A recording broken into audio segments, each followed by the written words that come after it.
அதான் ரொம்ப வெளிப்படையாக சொல்லணும் அப்படின்னா அது விஜயினுடைய தனிப்பட்ட விவகாரம்.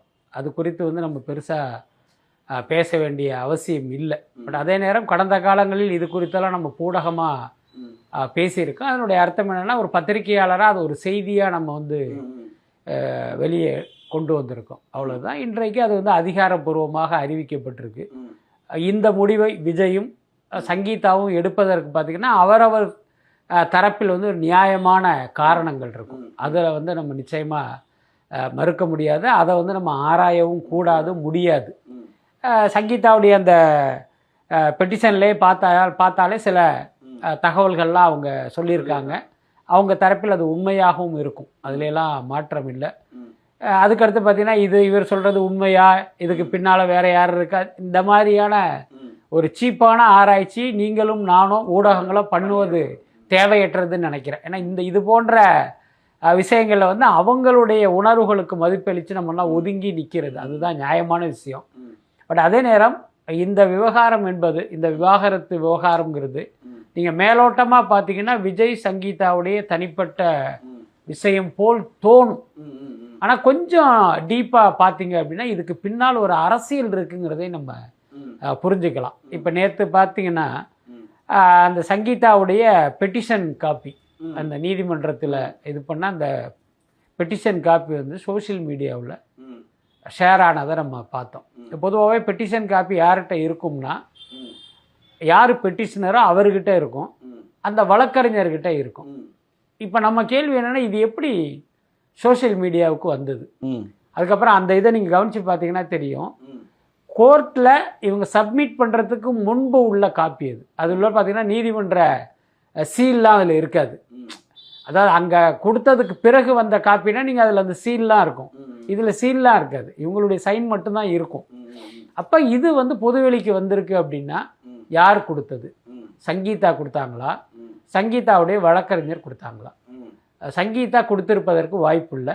இப்போ வழக்கறிஞர் கொடுத்ததாக எடுத்துக்கொண்டால் சங்கீதாவுடைய அனுமதி பெற்று கொடுத்தாங்களா, அனுமதி இல்லாமல் கொடுத்தாங்களா? இது மாதிரி நிறைய கேள்விகள்லாம் இருக்குது. அதுக்கப்புறம் யார் கொடுத்தாங்க என்பதை தாண்டி இந்த இருவரிடமிருந்து தான் அது வந்து வெளியில் போயிருக்கு, லீக் ஆகிருக்கு அப்படிங்கிறதுல எந்த மாற்றமும் இல்லை. அப்போ இதற்கு என்ன காரணம்? உங்களுடைய நோக்கம் விஜயிடமிருந்து நிவாரணம் பெறுவதா, விஜயை அசிங்கப்படுத்துவதா? இது முக்கிய கேள்வி. அதுக்கு அடுத்த கேள்வி, அந்த பெட்டிஷன் காப்பியை ஃபுல்லாக படிச்சிங்கன்னா தெரியும், டிசம்பர் 3ஆம் தேதி அந்த பெட்டிஷனில் சங்கீதா சைன் பண்ணியிருக்காங்க. யோசிச்சு பாருங்க, 2025 டிசம்பர் 3ஆம் தேதி ஒரு பெட்டிஷனில் சைன் பண்ணி அதை பிப்ரவரி 24ஆம் தேதி கோர்ட்டில் தாக்கல் பண்ண வேண்டிய அவசியம் என்ன? 2 மாதம் ஏன் காத்திருந்தீங்க? யார் உங்களை காக்க வைத்தது? அப்படின்னா நீங்களே காத்திருந்ததாக எடுத்துக்கொண்டால் ஏன் காத்திருந்தீங்க? இந்த 2 மாதத்தில் என்ன நடந்தது அதை நீங்கள் சொல்லுங்கள்.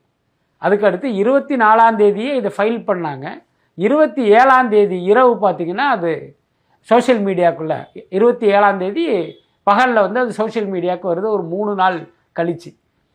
ஸோ இந்த கால இடைவெளியெல்லாம் பார்க்கும்போது இதுக்கு பின்னால் ஒரு பெரிய அஜெண்டா இருக்குது அப்படின்னு தான் எனக்கு தோணுது. கண்டிப்பாக சார். சார் ஆஸ் அ பத்திரிகை மீடியா நாமளும் இதை டீசெண்டாக தான் பார்க்கணும், நீங்கள் முன்னாடியே சொன்ன மாதிரி. சார் இருந்தாலும் இதுக்கு பின்னாடி அந்த ஆக்ட்ரஸ் யார், அஃபேர் இருக்கா இல்லை, இதெல்லாம் விட்டுருவோம் சார். மற்றபடி சில விஷயங்கள்லாம் நான் உங்கள்கிட்ட கேட்கணும்னு நினைக்கிறேன் சார். இப்போ மிக முக்கியமான கேள்வியை பார்த்தோம்னா, அவங்க வச்சிருக்கிற குற்றச்சாட்டுகள் தான் பல பேருக்கு அதிர்ச்சியை உள்ளாக்கியிருக்கு. என்ன பிசிக்கலி அசால்ட் பண்ணாரு, டொமஸ்டிக் வைலன்ஸ் இருக்கு, அவருக்கு வந்து சில உடல் உபாதைகள் இருக்கெல்லாம் சொல்லிடுறாங்க. இதெல்லாம் எந்த அளவுக்கு உண்மையா இருக்கும்? அதாவது அவங்க வந்து ஒரு பெயரை குறிப்பிடாமல் தவிர்த்திருக்காங்க, ஒரு நடிகையின் பெயரை. அது திரிஷா அப்படிங்கிறது தமிழ்நாட்டில் இருக்கிற எல்லா மக்களுக்குமே தெரியும். என்ன காரணம் அப்படின்னா, அந்த ஊடகங்களிலே பல்வேறு விதமாக செய்திகள் வந்துருச்சு. அப்புறம் திரிஷாவும் விஜயும் வெளிநாடுகளுக்கு சென்ற புகைப்படங்களும் வந்து சோசியல் மீடியாவில் வந்துருச்சு. அதை பகிர்ந்ததே திரிஷா தான். அதன் மூலமா அவங்க என்னத்தை இந்த நாட்டு மக்களுக்கு சொல்ல வந்தாங்க, அல்லது விஜய்க்கே அதன் மூலமாக எது செய்தி சொல்ல வந்தாங்களாங்கிறது நமக்கு தெரியல, அல்லது சங்கீதாவுக்கு ஏதாவது ஒரு செய்தியை கன்வே பண்ணணும்னு நினைச்சாங்களாங்கிறது தெரியாது. திரிஷா மூலமாகவே அந்த செய்திகள் வெளியே வந்துருச்சு. அதனால அது மக்களுக்கும் தெரியும். என்ன, அதனால அந்த பெயர் அப்படிங்கிறத தவிர்த்துட்டு பார்த்தோம்னா, இப்ப சங்கீதா விஜய் மீது வைக்கிற குற்றச்சாட்டு. பொதுவாகவே என் வீட்டிலே ஒரு வழக்கறிஞர் இருக்காரு, அந்த அடிப்படையில் நான் சொல்றேன்.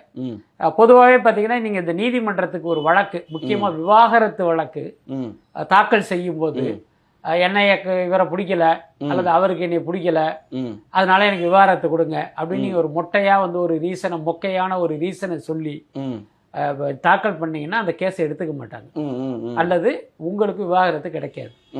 அப்ப அதுக்குன்னே ஒரு டெம்ப்ளேட்டா சில விஷயங்கள்லாம் இருக்கு. என்னை மன ரீதியா காயப்படுத்தினாரு, உடல் ரீதியா துன்புறுத்தினாரு, செக்ஸுவல் ஹராஸ்மெண்ட் பண்ணாரு, சோறு கொடுக்காம பட்டினி போட்டாரு, என்னை அடிச்சாரு, உதைச்சாரு, மிதிச்சாரு, இந்த மாதிரி பாத்தீங்கன்னா அந்த டெம்ப்ளேட்டா சில விஷயங்கள் அதுக்குள்ளார நீங்க ஆட் பண்ணாதான் அந்த கேஸையே அவங்க எடுத்துக்குவாங்க, அல்லது குறைந்தபட்சம் உங்களுக்கு கோர்ட்ல நியாயம் கிடைக்கும். புரியுதா இல்லையா? இதுக்கு ஒரு எளிய உதாரணம், போலீஸ் ஸ்டேஷன்ல எல்லாம் இப்போ நம்ம ஏதாவது ஒரு அடிதடி தகராறா ஏதோ ஒன்று அல்லது ஒரு சிவில் பிரச்சனைக்கு போய் கம்ப்ளைண்ட் கொடுக்கும்போது என்கிட்ட ஒருத்தர் வந்து 1 லட்ச ரூபா கடன் வாங்கினாரு, அந்த காசை திருப்பி தராமல் இழுத்தடிக்கிறாரு அப்படின்னு நீங்கள் கம்ப்ளைண்ட் கொடுத்தீங்கன்னா அதை எடுத்துக்க மாட்டாங்க. அப்போ என்ன பண்ணுவாங்கன்னா அங்கே வந்து இந்த மானியத்தேனன்னு சில இதை அள்ளி போடுவாங்க. நான் 1 லட்ச ரூபா கடன் கொடுத்தேன், திருப்பி கேட்க போகும்போது எனக்கு கொலை மிரட்டல் விடுத்தார், கத்தியை காட்டு மிரட்டினார், என்னை ஓங்கி அடிச்சார் அப்படின்னா சில பொய்யா சில விஷயங்களை அள்ளி போட்டு அதை கம்ப்ளைண்ட் கொடுக்க வைப்பாங்க. நம்ம ஏதாவது ஒரு வழக்கறிஞர் கூடவோ அல்லது யார் கூடவோ போனோம்னா இதெல்லாம் எழுத சொல்லுவாங்க. போலீஸும் பார்த்தீங்கன்னா அப்போ தான் அந்த பெட்டிஷனை ரிசீவ் பண்ணிவிட்டு அவங்க எஃப்ஐஆர் போடும்போது இது மாதிரி 1 லட்ச ரூபா கொடுத்தேன், கேட்கும் போது எனக்கு கொலை மிரட்டல் விடுத்தாருலாம் அப்படி அந்த ஸ்டேட்மெண்ட் எழுதி வாங்குவாங்க. கிட்டத்தட்ட அந்த மாதிரி தான் இதுவும். ஏன்னா நீங்கள் சும்மா மொட்டையாக வந்து காரணமே இல்லாமல் அல்லது ஒரு மேலோட்டமான காரணம் சொன்னீங்க அப்படின்னா அது வந்து ஒரு பவர்ஃபுல்லாக இருக்காது. அப்படிங்கும்போது டெம்ப்ளேட்டாக இந்த மாதிரி விஷயங்களை அதில் ஆட் பண்ணுவாங்க. விஜய் மீதான இந்த குற்றச்சாட்டு வந்து நான் அப்படித்தான் நான் பார்க்குறேன். பட் அதே நேரம் சங்கீதாவுடைய குற்றச்சாட்டில் வந்து ஒரு வேலிடான ஒரு விஷயம் இருந்தது, அதை வந்து நான் கண்டிப்பாக அட்ரஸ் பண்ணணும். அந்த ஃபீலிங்கை வந்து நம்ம மதிக்கணும். என்னென்னா இப்போ நடிகை கூட வந்து இவர் வெளியில் சுற்றுறாரு, அதை சோஷியல் மீடியாவில் பகிர்ந்தப்போ நானும் என் குழந்தைகளும் வந்து பயங்கரமாக அவமானப்பட்டோம் அப்படின்னு ஒரு விஷயத்தை அவங்க சொல்லியிருப்பாங்க. அது வந்து உண்மையிலேயே நம்ம புரிந்து கொள்ள வேண்டிய விஷயம். ரொம்ப வெளிப்படையாக சொல்லணுன்னா த்ரிஷாக்கும் விஜய்க்கும் என்ன உறவும் நமக்கு தெரியாது, அதை பற்றி நம்ம பேச வேணாம். ஆனால் இதை நீங்கள் வந்து ஒரு சோஷியல் மீடியாவில் பகிரும்போது உங்கள் குடும்பத்தினர் வந்து எப்படியெல்லாம் வேதனைப்படுவாங்கங்கிறத நினச்சி பார்த்துருக்கணும்.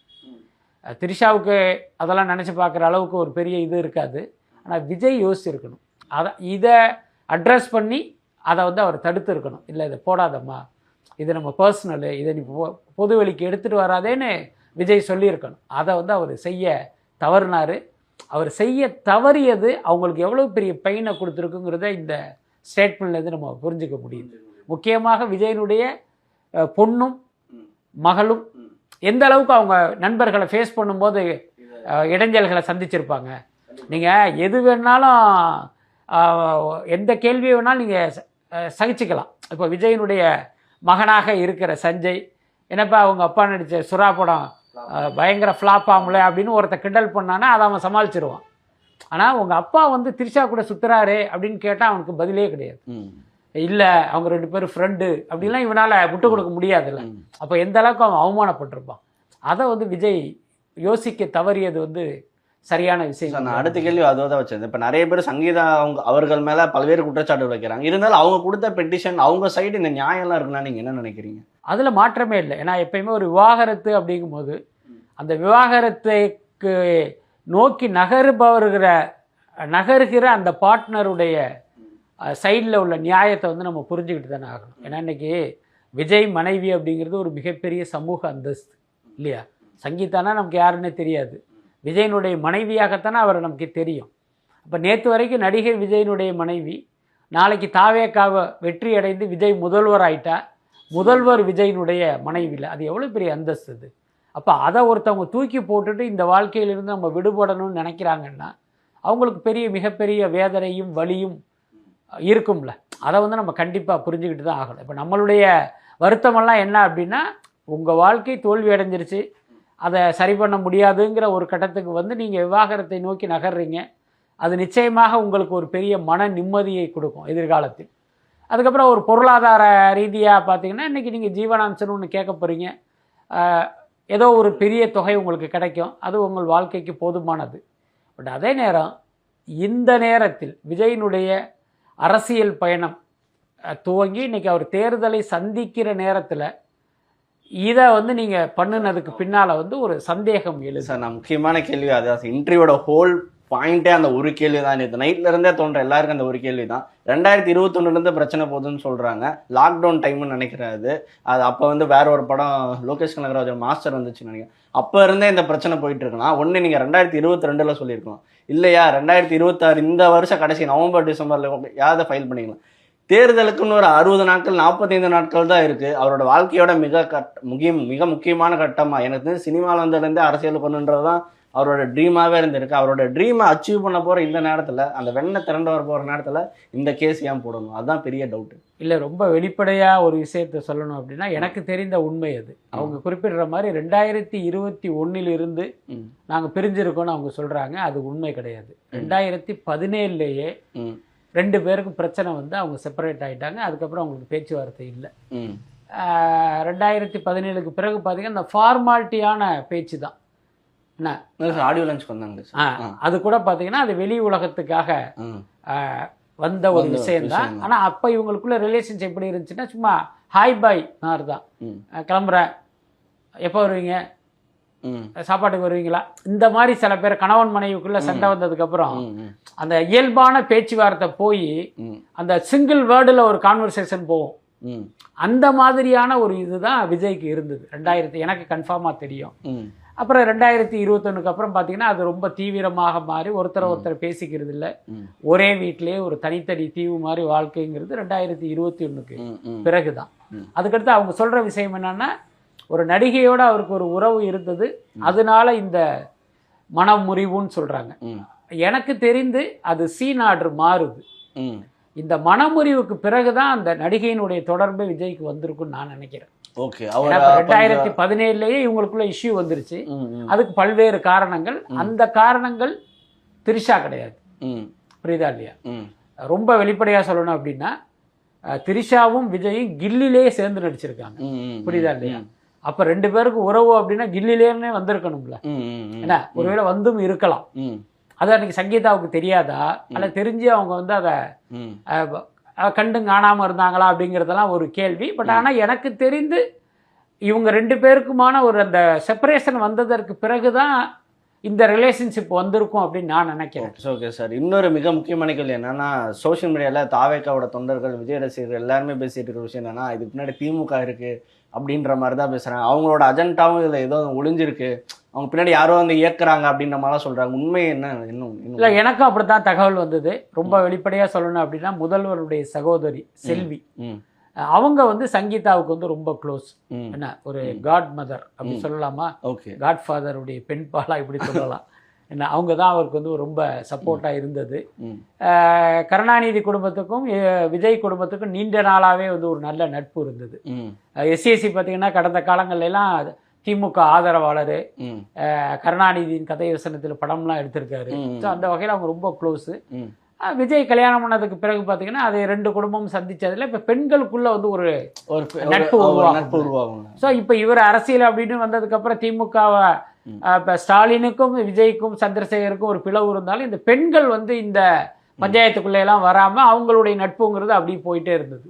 ஸோ அந்த அடிப்படையில் செல்வி தான் இவங்களுக்கு வந்து ஒரு அட்வைசராகவும் இருந்ததா ஒரு தகவல் இருக்கு. இன்னும் சொல்லப்போனா இந்த கேஸை டேக் ஓவர் பண்ணதே அவங்க தான். அவங்களுடைய ஆலோசனையில தான் இது எல்லாமே நடந்ததா ஒரு தகவல் இருக்கு. உங்களுக்கு கூட ஞாபகம் இருக்குன்னு நினைக்கிறேன், செல்வியின் கணவர் முரசொலி செல்வம் சார் இறந்தப்ப சங்கீதா அங்க போயிருப்பாங்க.